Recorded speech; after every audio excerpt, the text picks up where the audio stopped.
So we're going to move quite quickly into your questions now, and just keep in mind our discussion guidelines, and also that the focus of this evening is to really get your clarification on what you've heard in these reports, and that any comments or concerns you have about what's contained in the report should then go to council, and you should definitely go to take your concerns to council on the January 20th meeting. Okay? And if I might just start off by saying, we know how extremely complex this is, and someone at the beginning of the session told me that the staff report was, I think the word was voluminous. And so we certainly recognize that if there is misinformation out there, we're often the architects of that, in the sense that we tend to use awfully complex language. We tend to sound overly technical and overly professional, and that can lead to a lot of confusion and misinformation. And the new map that Kevin showed at the end that we gave to council today illustrates that sometimes we do our maps in an overly complex and technical way. We try to do too much on one map, and I certainly recognize that the way we had done that map previously made it quite confusing about whether we were just changing 7 sites or whether we were changing whole areas of the downtown. So we've heard a lot of commentary that the information can be very confusing. We take that point. We're trying to do the best we can, and hopefully tonight we can improve the general familiarity with what we're trying to achieve, and we'll do the best we can. Great, thank you. Okay, we'll start with this side. We have a question down here. Thank you, Candace.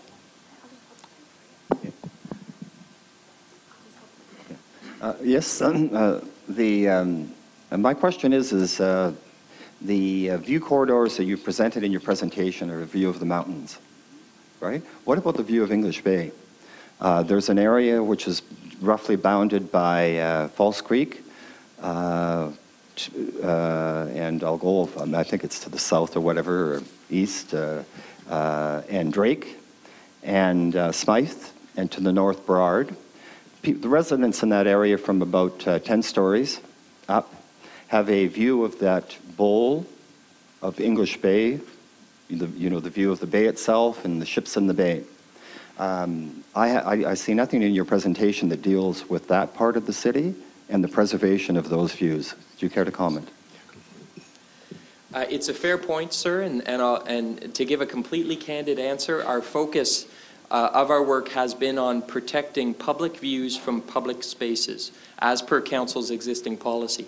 We recognize that almost any change in the city has effects on private views. And council, I think, always listens to those concerns. But in policy, there is a distinct difference between preserving public views for public purposes and preserving private views. We do our best to mitigate impact on private views, but the official policy approach, if you will, is that no one is guaranteed an unobstructed private view. And private views have changed based on almost every building that's been done in the city. So you're quite correct. You haven't seen that kind of analysis done. That kind of analysis often comes up in the context of specific zoning applications, and sometimes results in the shaping of buildings and the sculpting of buildings. Many of the shapes of the towers you see across the city are as a result of trying to mitigate impacts on private views. But it's a very important policy principle that says we seek to mitigate impact at best on private views. We don't seek to protect the private view from any obstruction, because private views have a different policy status. Thank you. We have another question, Candace. First of all, I want to thank you for coming and doing this briefing. You said it's an unusual thing to do, but it seems so very obvious that with these sorts of complex matters, such public presentations should become almost de rigueur in advance of consideration at council, because it's very difficult to have the kind of discussion in the council chamber that you can have in a room like this. Two quick things. One, I do want to just voice my objection to the 2 gateway towers at the north end of the Granville Street Bridge. Those are the 2 buildings that trouble me the most.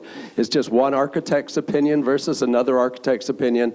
But before council approves that, I hope it will seek other opinions from the Architectural Institute and the Planning Institute and other professionals, because I sense I'm not alone in being troubled by those 2 towers. In terms of the downtown east side heritage areas, the 150 feet towers, I'm troubled by that as well. And although it's less than 350 feet, I'm having a hard time understanding why you'd want to go that little bit more, especially when it only really results in 50,000 square feet based on this presentation, 80 more people, but to my mind will be the thin edge of the wedge in terms of taller towers over the next 50 years in that area. My one question then is, where you were considering going up to 150 feet, were you thinking of those as point blocks or as street walls? Because I disagree with you when you suggest a 150-foot building is still a mid-rise building. Okay. Just ask you to refrain from clapping, please, and respect the views First in of the all, room. Michael, we never called 150-foot buildings a mid-rise building. And I think I said that many people would consider that a tower. And I wouldn't disagree. Oh, did someone call that a mid-rise building? Okay, then I stand corrected. I don't consider them a mid-rise building. They are a tall building. They are high density. Whether or not they're a tower or not can be a subjective debate. But we generally consider mid-rise anywhere up to about 8, as much as 12 stories. I sometimes call that stretched mid-rise, if you will. But that's also a subjective term. I would say 150 feet, generally 15 stories or so, is a tall building. It may not be as tall as other buildings in other contexts, but in this context, other than, of course, Woodward's, these would be the tall buildings within the pattern. When we, on the staff side, considered it, we were open-minded to the idea of these high points within the pattern, but felt very strongly that they should be limited and strategically located, because too many of them and locating them in the wrong places would overwhelm the historic scale and essentially take it over, replace it with a pattern that felt more like tall buildings. So we looked at that very carefully. We debated amongst ourselves in terms of urban design performance. We had consultants, including Mr. Spaxman, who's spoken out recently on this proposal, and agonized over it. And ultimately, we came up with the idea that there should be no more than 3. And the suggestion, by the way, that the Chinese Cultural Center was part of our proposal, it was not. It was never part of our proposal. Council supported 2 of those, rejected 1, and asked us to look at for greater opportunities in Chinatown South, largely I think because we had all been hearing from the Chinatown South stakeholder groups and community that they'd actually like to see more. So I don't disagree. Our perspective had been to be very careful with height. And in the context of all the building sites in the historic area, we felt limiting it to 2 or 3 did that. In this case, there would still be 2 across the historic area, and really a concentration of them in South Chinatown South. That was not staff's recommendation originally, but council did ask us to take a look at it, so we've considered more. Okay, thank you. Leah, I think you have a question over here to the right. Yes, my name is Rusty Kerr, and I'm following up on Michael Geller's thing. First off, history is important in the city of Vancouver, and much of this discussion has already taken place. In 1997, the Bridgehead Guidelines were created in the city of Vancouver, and they apply to many of the towers that we're talking about today. They still apply today. They're still listed. Perhaps Mr. Louie is familiar with them, but let me read them to you. As well as assisting the applicant, the guidelines will be used by the city staff in the evaluation of development initiatives and rezoning applications for sites adjacent to selected bridgeheads. The selected bridgeheads are the Burrard Street Bridge, the Granville Street Bridge, and the Cambie Street Bridge. The intent of these guidelines is to maintain key public views from these bridges, reinforce and enhance the experience of crossing the bridges, reinforce and enhance existing urban form patterns, establish optimum setbacks of towers from the bridge decks, limit building heights immediately adjacent to the bridges to below the bridge decks, minimize views of unsightly roofs from the bridges, encourage where possible improved pedestrian connections, and reconcile public objectives with the adjacent private development rights. Well, I wonder if the 2 towers at the north end of the Granville Street Bridge meet these objectives. I don't think they do. I think in particular, the property plan for Burrard Gateway will dramatically impact the view crossing northbound of the Burrard Street Bridge. I think that that, again, right now, when you cross the Burrard Street northbound, you see a small portion of the Scotiabank Tower. With the Burrard Gateway Tower, it's going to change dramatically. Now, I know that another issue I'd like to bring up is the impact of density. Yep, thank you. He'll answer your question.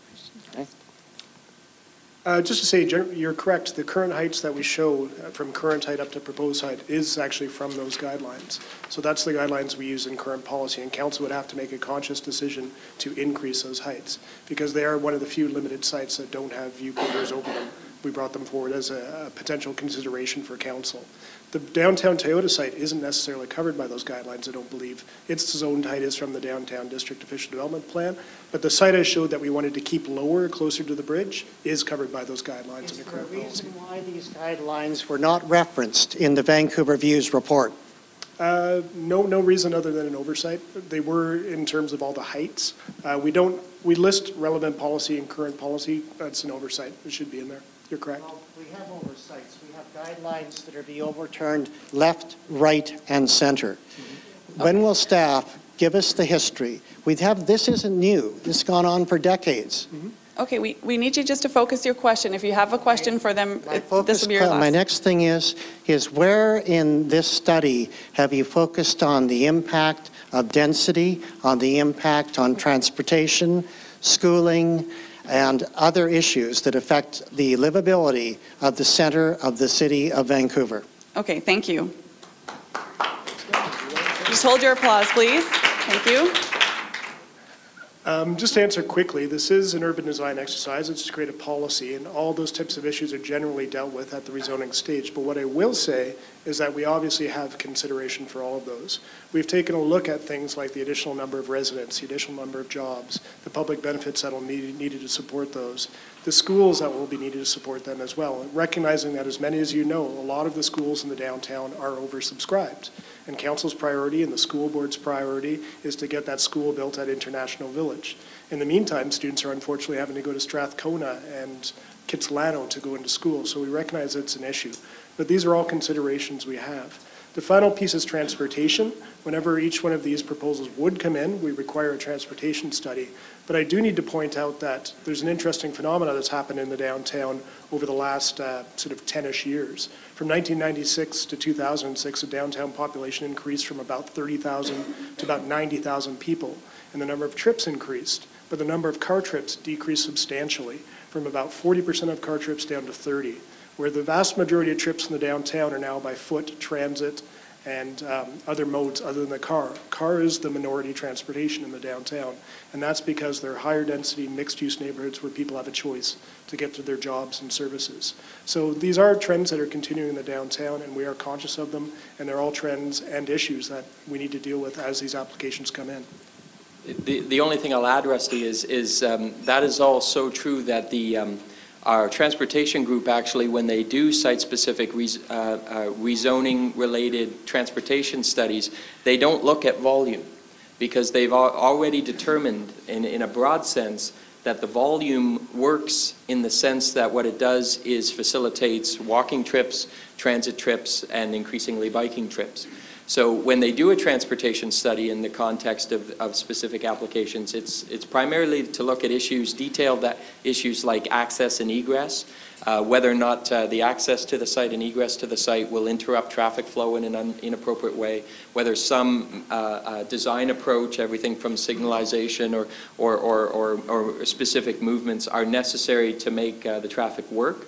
But from an overall perspective, our transportation staff has been in an ongoing way looking at the issue of density and volumes in the downtown, and confirms to us that the system can support additional density from a volume perspective. So we just look at it in terms of site-specific access issues.